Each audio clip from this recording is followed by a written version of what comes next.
omorât un om nevinovat. Știu! Crezi că nu știu? Dar degeaba îmi pare rău acum că n-am ce să mai fac. Dacă îți pare rău, recunoaște. Mai rău îmi pare de mine, că o să-mi petrec ultimii ani în pușcărie. Mă și miram eu să te apuce mustrările de conștiință pe tine. Să nu mă judeci tu pe mine! Să nu mă judeci tu după cât ai făcut! Tu să nu mă judeci pe mine, da? Nu mă judeca! Gata!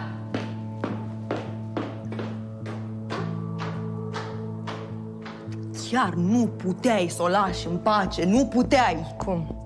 Pur și simplu să nu te mai bagi.